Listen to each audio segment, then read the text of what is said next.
criterio, ¿no? Un tanto cuanto polémico, emitido recientemente por la Unidad de Inteligencia Financiera, esta famosísima unidad administrativa ya en la actual administración. Diario prácticamente vemos una nota relacionada con la actividad de su titular. Entonces, hoy particularmente no vamos a hablar sobre la actividad de combate al crimen o a la corrupción o al lavado de dinero, sino más bien vamos a platicar sobre este criterio que nos atañe específicamente en la materia administrativa, ¿no?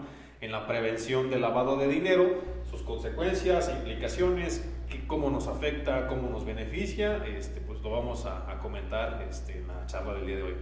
Excelente, amigo. Pues sí, es un tema que a lo mejor ha sido un poquito dejado de lado. Nos hemos preocupado pues más por la materia fiscal, ¿no? Todas estas cuestiones del SAT, las reformas que han venido surgiendo a partir de 2016. Entonces, esta cuestión de la ley antilavado que no es nueva, amigo, ¿no? Tiene por ahí sus orígenes 2013, más o menos, en donde ya se vislumbraba que el Estado mexicano trataba de seguir los lineamientos, ¿no? Escritos a nivel internacional, en todas estas cuestiones de evitar el terrorismo, el lavado de dinero y demás, ¿no? Entonces, sabemos, amigo, a dar una pequeña introducción a todos los que nos oyen, todos los que nos ven también en el Facebook, esta actividad, ¿no? O esta ley, más bien, que regula estas actividades que la ley llama vulnerables, ¿no? Existe ahí un artículo en donde me señala la propia ley que se van a considerar actividades vulnerables, decía la exposición de motivos en ese entonces, que estas actividades vulnerables es donde hay focos rojos, donde puede haber una posible lavado de dinero, ¿no? Un bloqueo de capitales por parte de grupos delictivos, ¿no? Son como 15 fracciones, para que nos demos una idea, lo concerniente, por ejemplo, a desarrollo inmobiliario, ahí vio la autoridad que hubiera un foco rojo, ¿no? La cuestión también de las donatarias, que es un tema aparte también, los donativos que recibían también pudieran ser considerados como una actividad en donde habría que prestar atención por este blanqueo de capitales, y así sucesivamente, ¿no, amigo? Existen estas actividades, repito, que la misma ley me señala como vulnerables, que pudiera haber riesgo de lavado de dinero y donde se ejerce un control estricto, ¿no? Sí, efectivamente, es correcto, mi estimado. En la ley federal para la prevención e identificación de operaciones con recursos de procedencia ilícita, coloquialmente llamada o en el argot llamada la ley FPORPI o la ley antilavado o la ley antiblanqueo de capitales, efectivamente señala diversas actividades, vamos a decirlo así, que cuando el legislador creó la norma, pues a raíz obviamente de la situación jurídica y de la situación social que estábamos viviendo en ese momento, detectó diversas actividades que eran utilizadas o podrían ser utilizadas para realizar este blanqueo de capitales, ¿no? Este delito de operaciones con recursos de procedencia ilícita, y por lo tanto, pues al ser actividades que se utilizan para ese tipo de actividad, bueno, pues fueron incluidas en la ley como aquellas que se les considera vulnerables y respecto de las cuales, si las llevamos a cabo nosotros como particulares, tenemos ciertas obligaciones que cumplir, ¿no? A fin precisamente de prevenir que a través de ellas pues, se lave dinero, ¿no? Se blanqueen capitales. Y efectivamente el artículo 17 de esta ley antilavado nos señala un catálogo, en este caso es un catálogo limitativo, no es meramente enunciativo, sino limitativo, donde nos señala específicamente cuáles son esas actividades que se consideran vulnerables para efectos de esta ley y para efectos de las obligaciones que hay que cumplir relacionado con ellas.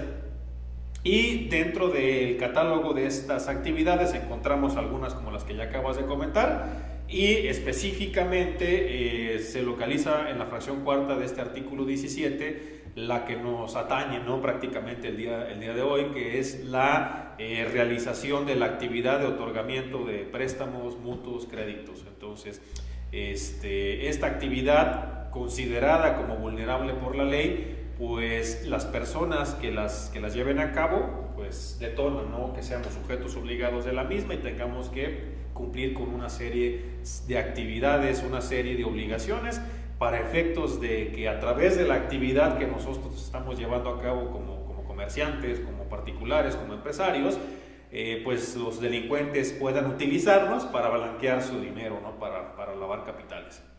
Así es, amigo, y antes de pasar al tema ya que nos interesa, todo este cuestión o entramado o bagaje de la normatividad antilavado, tú y yo sabemos que es muy enredoso, ¿no?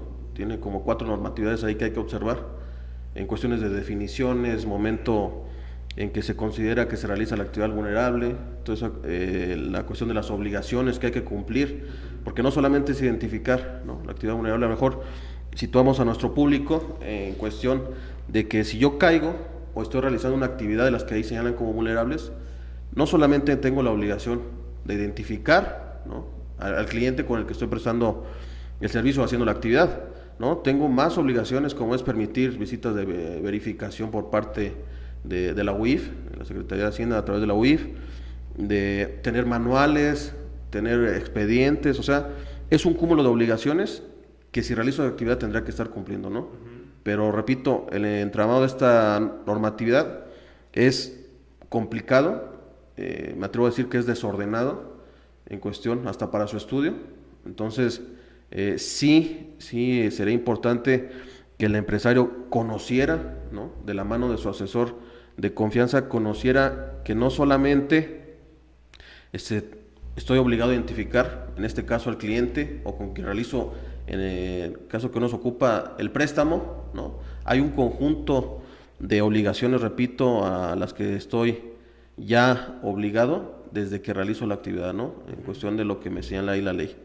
En el caso de las operaciones de mutuo préstamo, la ley no es clara, me dice que de forma habitual o profesional, y no define qué es habitual o profesional, ¿no? Tendríamos que irnos a lo que señala el diccionario, la Real Academia de la Lengua Española, ¿no? Habitual pudiéramos decir que lo hace de manera constante, y profesional es que se dedica a ello, ¿no? A reserva de lo que tú comentes, estimado amigo. Sí, mira, es acertado lo que comentas. La ley en esta fracción señala que es actividad vulnerable el ofrecimiento habitual o profesional de préstamos mutuos, contratos de garantía, con o sin garantía también, este tipo de actividades. Entonces, el simple ofrecimiento de este tipo de actos, de contratos, préstamos y mutuos, créditos, implica una actividad vulnerable. Entonces, nosotros, como simples mortales, ¿cómo podemos determinar cuando efectivamente estamos ofreciendo habitualmente o ofreciendo profesionalmente este tipo de actividades? Y hay una cuestión particular con esta disposición. La ley no nos define efectivamente qué debemos entender por ofrecimiento habitual o profesional, ¿no?, del otorgamiento de mutuos, créditos, préstamos y demás. En ese sentido, tenemos, vamos a decirlo así, dos alternativas que al final del día son interpretativas y pues dan lugar a subjetividades, ¿no?, en la aplicación de la norma, porque al final del día la interpretación de una norma que no es clara, pues puedes tú interpretar una cosa, yo puedo interpretar otra, la autoridad, los tribunales, ¿no?, al final del día son los que tienen la verdad legal, pero eso da lugar a conclusiones a título personal sobre qué debemos entender por estos dos conceptos. Y efectivamente podemos acudir a lo que define la Real Academia de la Lengua Española sobre qué podemos entender por habitual o por profesional, y resulta un tanto cuanto curioso porque efectivamente habitual lo define como algo que se hace cotidianamente, consuetudinariamente, no en forma reiterada, y profesionalmente el mismo diccionario de la Real Academia lo considera como un sinónimo de habitual, pero también a una persona que se dedica a una actividad como parte de su estilo de vida, ¿no? En ese sentido podríamos entender de esa forma que debemos entender, valga la redundancia, por habitual y profesional, el ofrecimiento habitual o profesional de este tipo de actividad. Sin embargo, hay una alternativa adicional de interpretación que pensaría yo que sería la más adecuada para efectos de entender cuándo estamos en presencia de un concepto y otro, es acudir a las normas supletorias que la misma ley, la ley antilavado, nos remite, ¿no? Y dentro de esas normas supletorias, la ley antilavado nos remite al Código de Comercio.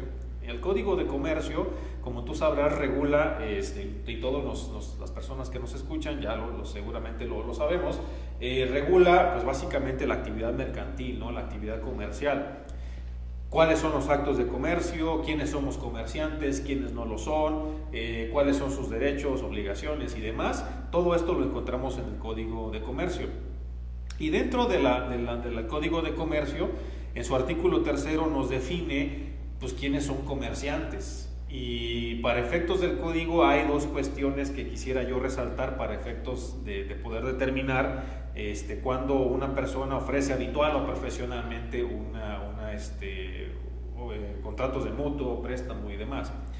Y el Código de Comercio nos define que un comerciante pues somos todas las personas físicas que hacemos de una actividad mercantil, de una actividad comercial, pues nuestro estilo de vida, ¿no? nuestra actividad económica del día a día. Y una cuestión muy importante, el Código de Comercio considera comerciantes absolutamente a todas las personas morales que se constituyan conforme a las leyes mercantiles.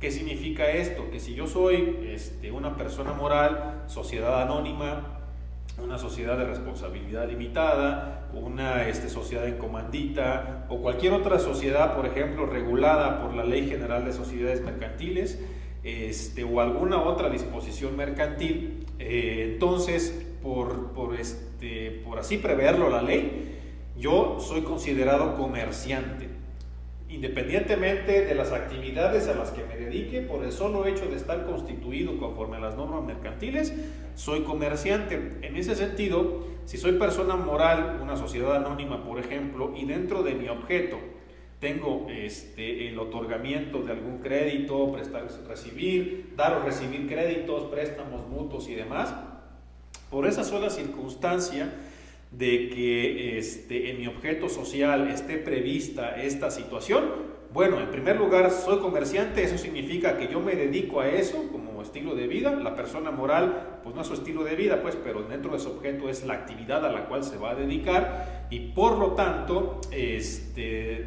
va a considerarse que si dentro de su objeto social está ofreciendo préstamos, créditos o mutuos o lo va a hacer, es parte de su objeto y por lo tanto encuadraría dentro de este concepto de que es habitual o profesional. ¿Por qué? Porque es un comerciante, y siendo un comerciante está haciéndolo de forma profesional, ¿no?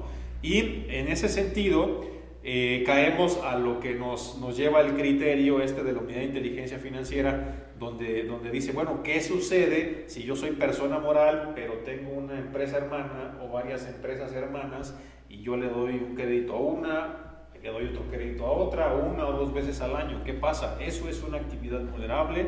¿No es una actividad vulnerable? ¿Caigo no dentro de ese supuesto de que estoy ofreciendo habitual o profesionalmente créditos, préstamos mutuos? Bueno, eso fue el dilema que llevó a la Unidad de Inteligencia Financiera a raíz de una consulta formulada por un particular para determinar si efectivamente estamos en presencia de actividad vulnerable, no lo estamos, y cuáles son las consecuencias de ambas circunstancias. Ok, amigo, entonces ahí retomando, antes de pasar a la cuestión del criterio, para que nuestro auditorio no nos perdamos, o sea, existe una ley que trata de combatir la cuestión del lavado de dinero en el país, en México, atendiendo las directrices internacionales. Dentro de su articulado, es precisamente artículo 17, para que lo chequen ahí en caso en la oficina. Artículo 17 me habla que hay un listado limitativo, es decir, no se puede ampliar, simplemente las fracciones que están ahí señaladas se considerarán actividad vulnerable, ¿no? ¿Qué es actividad vulnerable? Pues todo eso que el legislador previó en donde pudiera haber lavado de capital, blanqueo de capital. Ahora, dentro de esas fracciones existe lo que el legislador definió como se va a considerar actividad vulnerable aquellas operaciones de mutuo, de préstamo, que se realicen de manera habitual o profesional. Simplemente así lo dejó, ¿no? De toda la normatividad que hay, que es la ley, el reglamento, las reglas y por ahí un acuerdo que hay en cuestión del lavado de dinero, no me define qué es habitual o profesional. Sin embargo, me remite, como bien dices, al Código de Comercio, y artículo 3 del Código de Comercio me señalan estas dos fracciones, ¿no? Para persona física es aquel que se dedique de manera habitual, y en la fracción tercera de este artículo 3 del Código de Comercio es quien se constituye conforme a las leyes mexicanas, ¿no?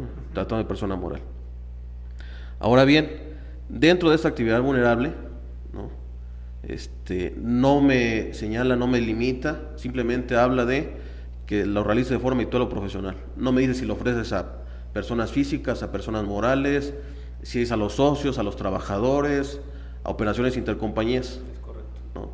Simplemente yo tendría que ir a las reglas generales que son parte de la actividad de la ley antilavado o parte de la normatividad que hay para la cuestión antilavado, ¿no? Y me señalaba ahí de manera muy escueta que tendría que referirme yo en cuestión de estas operaciones, ¿no? Sin embargo, como bien dices, igual que en el SAT, vamos a hacer el símil en el SAT, tengo duda de si caigo o no en actividad vulnerable y voy a la UIF y le pregunto, oye UIF, Unidad de Inteligencia Financiera, yo realizo estas operaciones a tu consideración, a tu criterio, caigo o no en actividad vulnerable, ¿no? Entonces de esa consulta que le hicieron, por allá, ya viejito, ¿no, amigo? Ya 2014, 2015, por ahí hicieron la consulta, y el criterio de la UIF, primero, ¿cuál fue, amigo? Mira, el primer criterio que la Unidad de Inteligencia Financiera emitió en relación con este tipo de cuestiones giró en torno a algo que las normas que regulan el tema de la prevención del lavado de dinero denominan grupo empresarial. Un grupo de empresas pues que estaban interconectadas unas con otras porque una participaba del capital de otras tantas. Como es típico, es muy común que en el ámbito empresarial se hagan préstamos entre particulares, o sea, de los socios hacia sus empresas, o viceversa, ¿no? De las empresas a los socios, o de empresa a empresa. Entonces, estos sujetos que formularon este criterio, esta solicitud de opinión a la Unidad de Inteligencia Financiera, pues tenían la incertidumbre de si entre una empresa y otra que al final del día comparten capital, o sea, una empresa que le presta a otra es accionista dentro de esa otra que le está prestando, o dentro de otro grupo de empresas que se están intercambiando créditos, siendo empresas hermanas, esa actividad de préstamo entre ellas era considerada como una actividad vulnerable para efectos de la ley antilavado, conforme a este artículo que estamos comentando, y en su momento la Unidad de Inteligencia Financiera emitió el criterio que acabas de comentar, donde básicamente definió que ese otorgamiento de préstamos entre empresas que forman parte de un mismo grupo empresarial no era considerada como una actividad vulnerable. ¿Por qué no lo era considerada como una actividad vulnerable? Básicamente porque no te estabas ofreciendo habitualmente a terceros, sino era dentro de un mismo grupo de empresas que una participaba del capital de la otra, ¿no? Vamos a decirlo así, siendo este grupo de empresas hermanas y solamente entre ellas otorgándose los créditos y no hacia terceros, pues no había como tal un ofrecimiento, ¿no? de los préstamos y de los créditos. Entonces, en su momento, la Unidad de Inteligencia Financiera emitió este criterio donde decía, ese tipo de actividades no es considerada actividad vulnerable y por lo tanto, pues al no ser actividad vulnerable, trae como consecuencia que no sea sujeto obligado de la ley. Esto significa que no tienes obligación de inscribirte en el portal, ¿no? de prevención del lavado de dinero, no tienes obligación de identificar al cliente, no tienes obligación de tener manuales, no tienes obligación de enviar avisos, enviar informes. Básicamente te quitas, ¿no? de problemas, ¿no? en relación con el cumplimiento de esas obligaciones.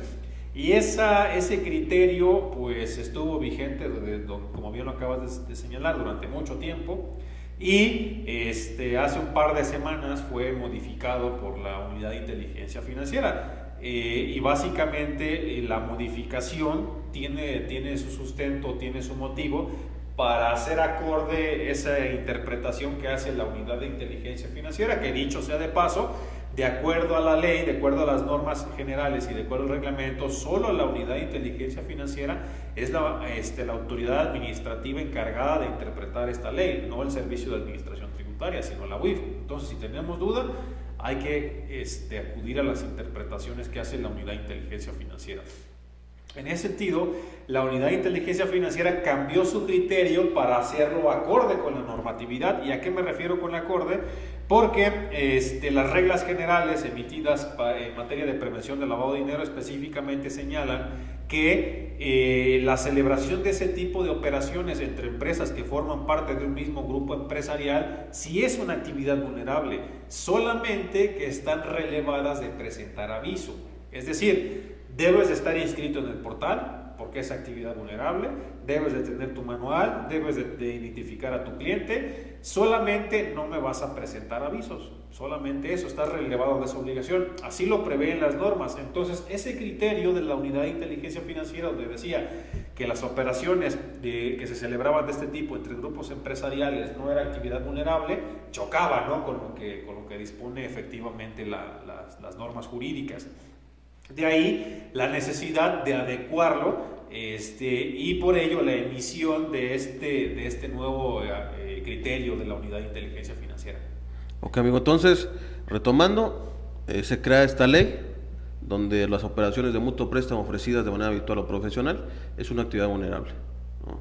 El reglamento, más bien las reglas generales me señalaban alguna cuestión no precisa, se realiza esta consulta por parte de este grupo empresarial y la UIF emitió el criterio en cuestión de que los préstamos realizados en grupos empresariales e intercompañías, vamos a decirlo así, no era considerado actividad vulnerable, ¿no? Estos criterios los encontramos en la página de la ley antilavado, si le ponen usted en Google ley antilavado o portal antilavado y ahí están los criterios, ¿no? Sí, claro. Que saliéndome un poquito del tema, amigo, recordarás tú que estos criterios pues muchas de las veces hacen como cuestión de ley, no sé si me lo permitas decirlo, pero estos criterios como tal, si bien nos encontramos en la página, pues muchas veces como asesor nosotros consultamos porque ahí vienen las directrices que usa la UIF para esas cuestiones de antilavado. Tal así sucedió en la cuestión del outsourcing, ¿sí? Esta cuestión de la administración de recursos, ¿no?, que ahí hay otra fracción en donde no me define como el outsourcing como actividad vulnerable, simplemente por la interpretación que pudiera hacerse, el outsourcing caería ahí. Sin embargo, durante mucho tiempo, todas las empresas de subcontratación no prestaron caso a la ley porque como no venía definido como tal, pues no me aplica. Claro. Sin embargo, sale este criterio de la UIF y empieza todo el mundo a temblar, oye, ¿qué pasó?, ¿no? Entonces, ya las empresas de outsourcing estaban confundidas en desde cuándo aplica, que es a lo mejor el caso de que nos toca hoy. El criterio, amigo, a tu consideración, a tu experiencia, si nos puedes explicar ampliamente estos criterios de la UIF, ¿qué fortaleza tienen? ¿Tienen fuerza legal? ¿Son meras interpretaciones? ¿Pudieran hacerse el símil de criterios no vinculativos del SAT? Si ahorita dice que los préstamos intercompañías son actividad vulnerable, a partir de ahorita es del 18 de enero que fue el cambio del criterio, tengo que presentar los avisos después, o sea, realmente los criterios tienen o no fortaleza, amigo, fortaleza legal. Es una excelente pregunta, mi estimado amigo. Desde mi punto de vista, los criterios emitidos por la Unidad de Inteligencia Financiera en relación con esta ley son simplemente una interpretación que la autoridad hace respecto de las disposiciones que regulan la materia de prevención del lavado de dinero. Y siendo criterios meramente interpretativos, no son vinculantes para los particulares. ¿Y qué significa esto? Que si antiguamente la Unidad de Inteligencia Financiera tenía este criterio de que pues, esas actividades no se consideraban como una actividad vulnerable, pero la norma jurídica que al final del día sí nos vincula a todos como particulares establecía lo contrario, ese criterio de la Unidad de Inteligencia Financiera al final del día pues es que queda en eso, en una mera interpretación de la ley. Entonces a nosotros lo que nos vincula es observar la norma. En ese sentido, si antes la UIF decía no es actividad vulnerable y ahora cambia de criterio y dice no, sabes que siempre sí lo es, no implica que vayamos a hacer una regularización retroactiva, sino que desde el principio la norma ya nos decía, si es actividad vulnerable solamente no me presentas avisos, bueno, entonces desde siempre, desde que se crearon esas disposiciones jurídicas de materia de prevención del lavado, que es desde el 2013 que se expidió la ley, ¿no?, y posteriormente que se emitió el reglamento y las reglas generales, Desde entonces nosotros debimos considerar ese tipo de operaciones como una actividad vulnerable, cumplir con nuestras obligaciones en materia de prevención de lavado de dinero, que insisto es nuestra inscripción en el portal, tener nuestro manual de prevención de lavado de dinero y sola identificación del cliente, tener nuestros expedientes de cada uno de nuestros clientes, y en ese sentido solamente la norma nos liberaba de la presentación de los avisos. Entonces el criterio de la Unidad de Inteligencia Financiera no viene a obligarnos a regularizar algo que debimos haber hecho desde el principio, no, observar lo que nos decía la ley y simplemente aplicar y cumplir con las obligaciones que desde entonces debimos de haber observado. Pero bueno, ¿qué pasa si no lo hicimos, no? ¿Qué pasa si nos fuimos con la idea de que no es actividad vulnerable y no cumplo con absolutamente nada, no soy sujeto obligado? Bueno, pues sí, efectivamente hay que hacer una regularización de todas esas obligaciones que no han sido cumplidas, porque al final del día, si bien la ley antilavado no prevé la figura del cumplimiento espontáneo, ello no quita que pues de buena fe nosotros como sujetos obligados cumplamos con todo aquello que hemos omitido. En ese sentido, amigo, contestando a tu pregunta, desde mi punto de vista y concluyendo con esa cuestión, yo considero que los criterios que emita la UIF se emiten solamente sobre ciertos casos particulares que son presentados por sujetos o probables sujetos obligados y que, si acaso, son vinculantes para ellos que formularon esa solicitud de criterio, pero para todos demás, pues solamente son meramente orientadores, no son vinculativos. Ok, amigo, entonces ahí, nada más para precisar, repito, a lo mejor voy a ser muy repetitivo en esta cuestión, pero para que quede claro por nuestro auditorio, esta actividad vulnerable de mutuo o préstamo que se otorga de manera habitual o profesional, no me distingue, ¿no? O sea, no distingue a quién lo voy a hacer. Claro. Simplemente me voy a las reglas de carácter general, que es un complemento, pudiera ser el reglamento de la ley, y estas reglas me señalan que, tratándose de grupo empresarial, y ahorita nos dirás qué es grupo empresarial para esta cuestión del reglamento, para la cuestión de la normatividad de antilavado, que me dice que señala para las cuestiones de operaciones en grupos empresariales, sí van a ser actividades vulnerables, sin embargo solamente te exceptúa del aviso, ¿no? El aviso tiene todos sus requisitos y tendrás que presentar un informe, ¿no? Que pudiera ser menos administrativo o menos con menor requisitos el informe que el aviso, ¿no? Ahorita platicaremos la diferencia, pero el reglamento, o más bien las reglas de carácter general, a partir de 2016 sufre esta reforma en donde me señalaba lo del grupo empresarial, ¿no? Si hay operaciones entre grupo empresarial, se va a considerar actividad vulnerable, pero te voy a exceptuar de los avisos, ¿no? Pero entonces nos queda la duda, ¿no? Porque encontramos nosotros en las redes sociales, en cuestiones de cursos, nuestros compañeros profesionistas y demás, que se habla de préstamos intercompañías. Sin embargo, la ley como tal no prevé esa definición, simplemente habla de grupo empresarial, ¿no? Pero grupo empresarial, ¿qué podemos entender por eso, amigo? Grupo empresarial, ¿cómo lo define las reglas? Ok, amigo, mira, efectivamente hay una gran confusión en relación de qué debemos entender por grupo empresarial para efectos específicamente de materia de prevención del lavado de dinero, porque grupos empresariales para efectos de materia fiscales, administrativas, mercantiles, comerciales, no sé, contables también. Exactamente, puede haber otras definiciones, otros conceptos que abarquen otro tipo de características para determinar cuándo estamos en presencia de un grupo empresarial.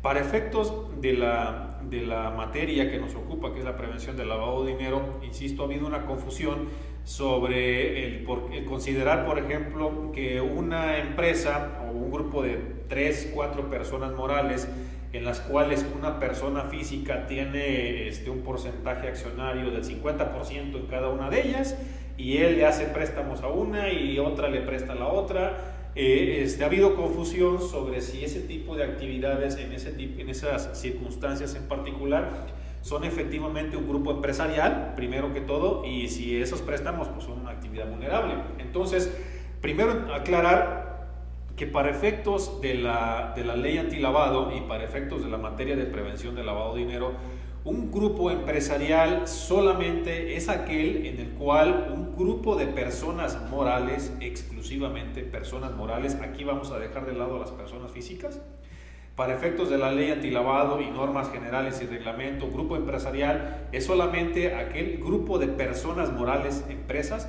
que participan unas de la otra en el capital, pero donde una de ellas, una persona moral, tiene el control respecto de las otras 2, 3 o 4, ¿no? Dependiendo de cuántas personas morales estén constituidas. Entonces, una persona moral tiene el control accionario de las demás personas morales. Solamente cuando concurren estas circunstancias vamos a estar en presencia de un grupo empresarial para efectos de la prevención del lavado de dinero y para efectos de determinar si estamos o no en presencia de una actividad vulnerable. Si es una persona física la que controla todas, no es grupo empresarial. Si son diversas personas morales donde comparten accionistas, pero pues al final del día una sola persona moral no tiene el control de las otras, bueno, tampoco es grupo empresarial. Entonces, el requisito fundamental es que una persona moral tenga el control de las demás empresas que forman parte de ese grupo. Entonces, quitémonos de la mente para aclarar la confusión que hay sobre este tema de los préstamos intercompañías, ¿no? Que acabas de precisar, donde una persona moral le presta a otra y son personas hermanas, porque una accionista es accionista dentro de la otra. Esas no, primero que todo, no son grupos empresariales, y segundo, sí son actividades vulnerables, para quedar claros. ¿Por qué? Porque lo comentaba hace un momento. Persona moral que está constituida conforme a las leyes mercantiles es comerciante, o sea, es una persona que profesionalmente se dedica al comercio, y para poder celebrar una operación de mutuo, una operación de crédito, un préstamo, forzosamente tiene que estar previsto en su objeto. Entonces, si está en su objeto, pues profesionalmente se está dedicando a dar créditos, a dar créditos, mutuos, préstamos y demás, con o sin garantía. Entonces, cualquier operación de crédito o de préstamo que le dé a otra empresa, aunque sea hermana, insisto, donde simplemente haya un accionista o dos que la conforman, esa actuación sí va a ser una actividad vulnerable y no es un grupo empresarial. No sé si haya al final quedado clara la conceptualización, o solamente revolví el tema ahí, amigo. Sí, no. Ahí es un poquito confuso, ¿no? Sí, claro, por supuesto. Realmente las definiciones que me señala la ley, o las reglas o el reglamento, también no son de todo precisas. Por eso mi comentario al principio de la charla, en donde la regulación o todo este conjunto de normas que tratan de inhibir el lavado de capitales o de dinero en México, es confuso, es difícil el estudio, imagínate más para el empresario. Claro. Entonces, haciendo tal vez un comentario en lo que tú nos dijiste, si yo soy un grupo, o sea, si soy un grupo de empresas, pero el que tiene el control efectivo, llamémoslo así, es decir, tiene el 50%, ¿no? Me habla el reglamento, o las reglas más bien, de carácter general. Si yo como empresa, persona moral, tengo el control sobre otras dos, ahí estamos hablando de grupo empresarial. Es correcto. Sí. Si yo soy persona física, yo soy Raúl, persona física, y soy accionista de empresa A, empresa B y empresa C, no es grupo empresarial. Ahora, ¿por qué es vital diferenciar entre un grupo empresarial y no grupo empresarial? Por lo que decíamos, si soy grupo empresarial, si es actividad vulnerable, los préstamos que haga entre las compañías, pero me exceptúa de presentar avisos. Si no soy grupo empresarial, sigue siendo actividad vulnerable el dar préstamos entre las compañías, pero tengo que presentar los avisos, ¿no? Más todo el cúmulo de obligaciones que ya nos comentaste. Sí, es correcto, es totalmente correcto, mi estimado.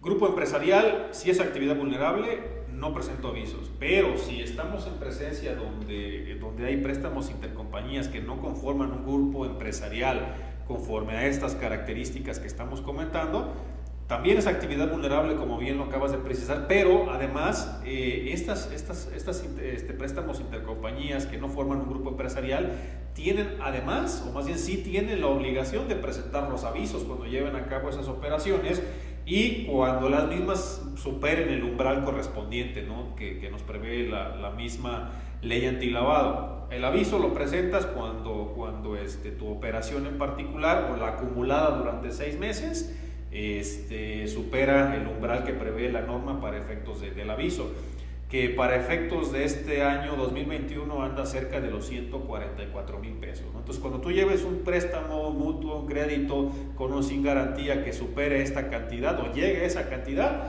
las personas morales, empresas, intercompañías, estos créditos intercompañías que los lleven a cabo y superen este monto o lleguen al mismo, tendrán la obligación de estar presentando los avisos correspondientes.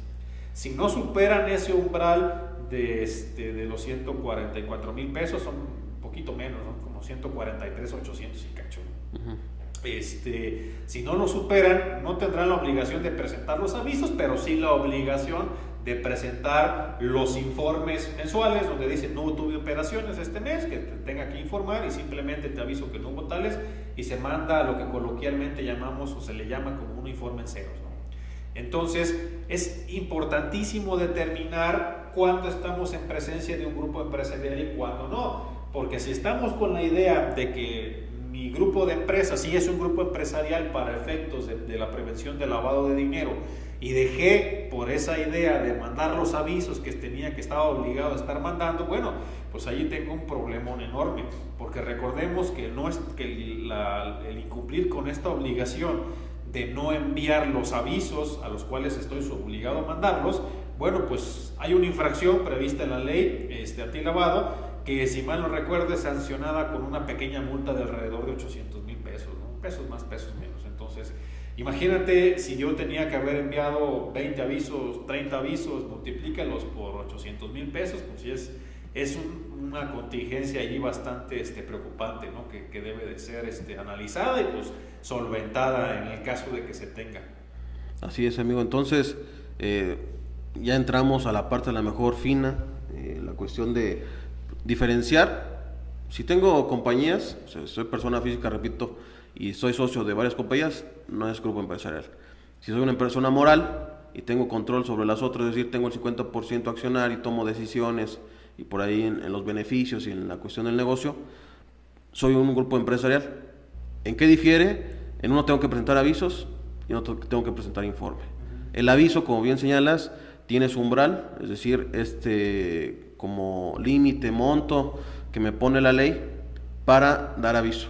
Mientras no rebase ese umbral, simplemente tengo la obligación de identificar al cliente, ¿no? O sea, es decir, si yo le presté a la otra compañía, tengo la obligación de señalar o recabar sus datos de razón social, nacionalidad, un cúmulo de datos que ahí me señala el reglamento, ¿no? O las reglas de carácter general. Sin embargo, si soy grupo empresarial, tendría que presentar un informe, ¿no? Tengo que presentar el informe, también tengo que recabar ciertos datos, pero es meramente informativo, perdón la repetición de la palabra, pero es meramente informativo, ¿no? La UIF quiere saber solamente a quién le estás prestando, si es un grupo empresarial y qué operaciones estás haciendo, ¿no? Es correcto. Entonces, si es aviso, repito, no soy grupo empresarial y tendrá que estar checando los umbrales, que ahí ese es otro tema, ¿no, amigo?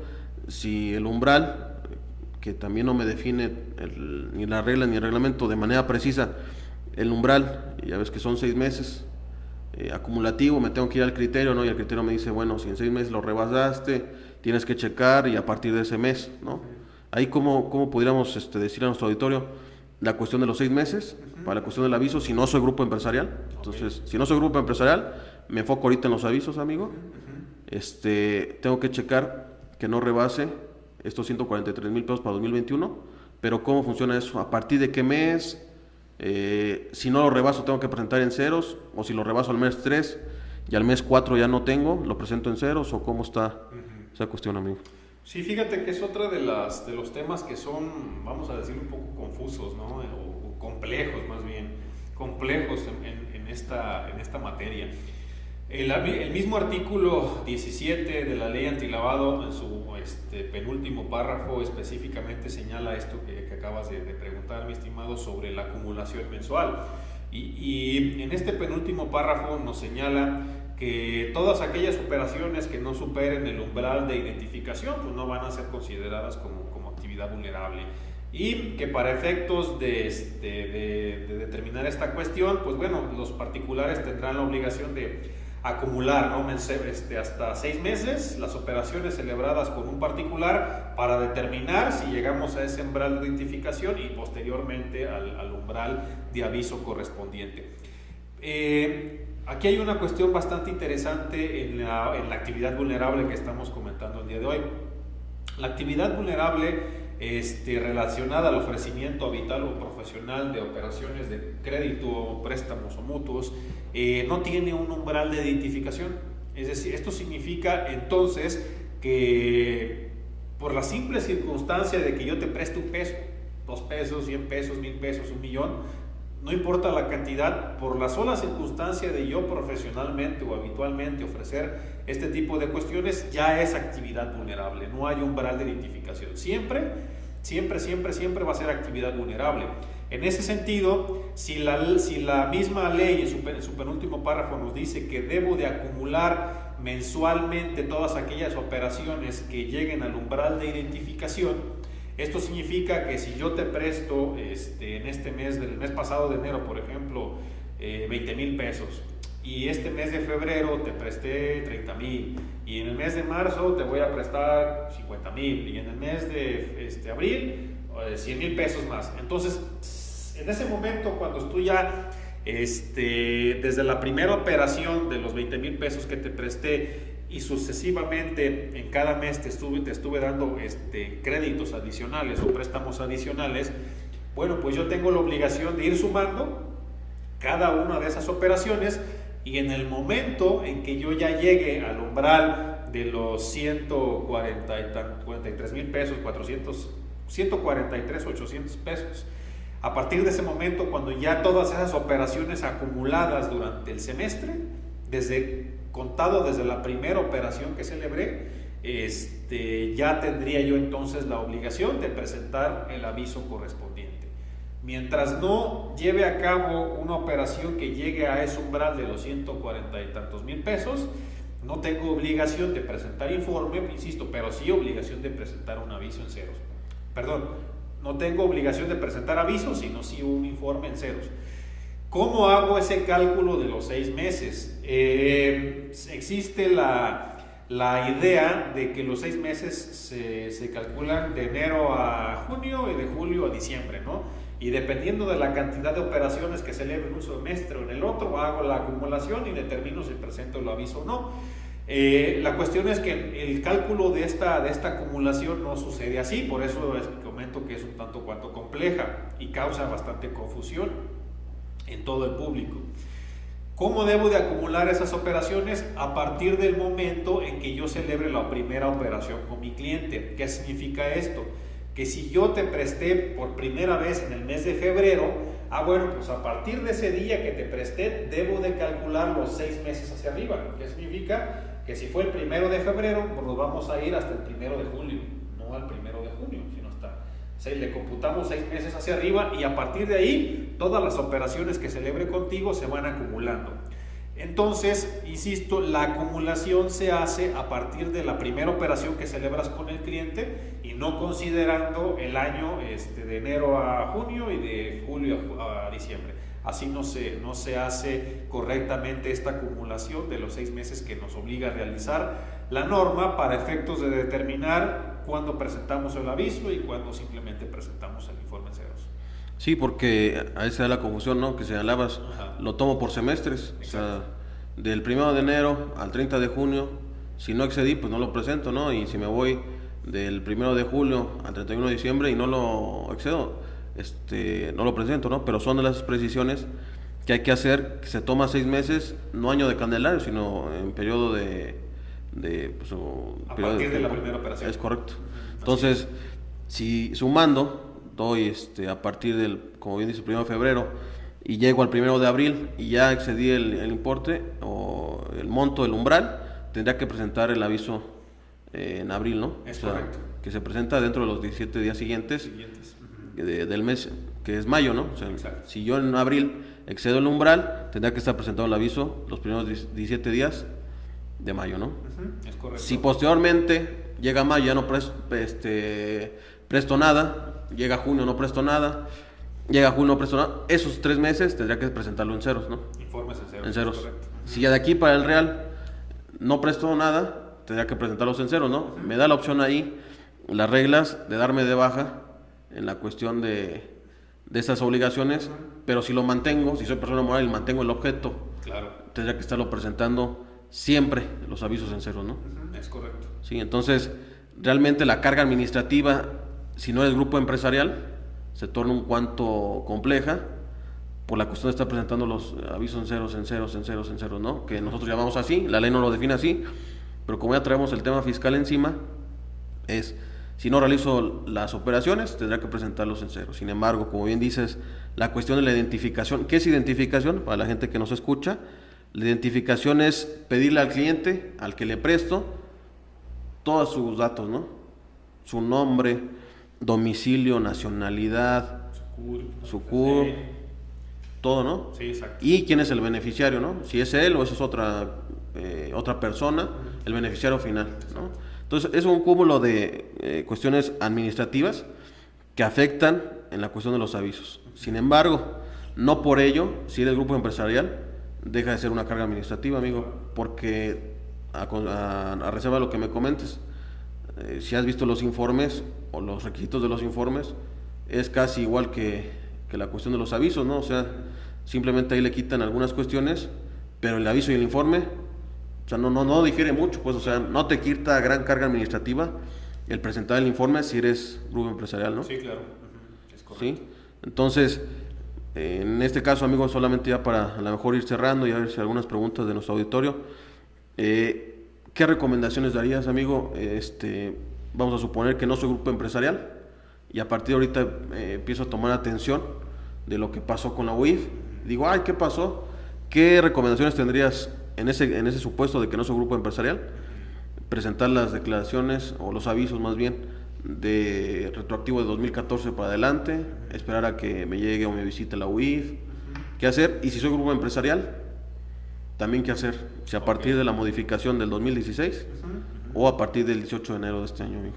Ok, amigo, mira, si un particular o un cliente eventualmente se fue con la idea de que era grupo empresarial y que por lo tanto no tenía obligación de presentar ningún aviso, incluso considerándolo como una actividad no vulnerable, la sugerencia es, pues sí, efectivamente, primero determina si estás llevando a cabo la actividad vulnerable, si eres o no un grupo empresarial, hay que hacer un estudio jurídico sobre esa cuestión, y si determinas que no eres un grupo empresarial y que sí estás efectivamente llevando a cabo la actividad vulnerable desde que inició la vigencia de la norma, por ejemplo, de la ley antilavado, bueno, la sugerencia es regularízate. ¿Por qué? Porque si no te regularizas, insisto, tienes ya una contingencia de posibles sanciones por cantidades millonarias. Cada aviso no presentado por cada mes o por cada mes que no hayas presentado tu aviso correspondiente, pues es una multa muy cuantiosa, ¿no? Que se vuelve millonaria si lo acumulas durante 2-3 años que no hayas presentado los avisos correspondientes. En ese sentido, la sugerencia es, sí, regularícense, pero háganlo ordenadamente y con la asesoría, obviamente, de su asesor de confianza. ¿Por qué? Porque no por la sola circunstancia de que yo empiece a presentar todos los avisos, ya voy automáticamente a librarme de cualquier responsabilidad por el incumplimiento de alguna obligación. Porque, insisto, en esta materia no existe la figura del cumplimiento espontáneo. Incumpliste la norma, en cualquier momento te pueden sancionar, pero si tú ya en forma de buena fe y espontáneamente, vamos a decirlo así, sin atender al principio o a la figura jurídica que impera en la materia fiscal, bueno, pues existe la posibilidad de que la autoridad no simplemente al haber cumplido ya no te sancione, o te sancione menos probablemente, pero sobre todo hay una cuestión muy, muy importante.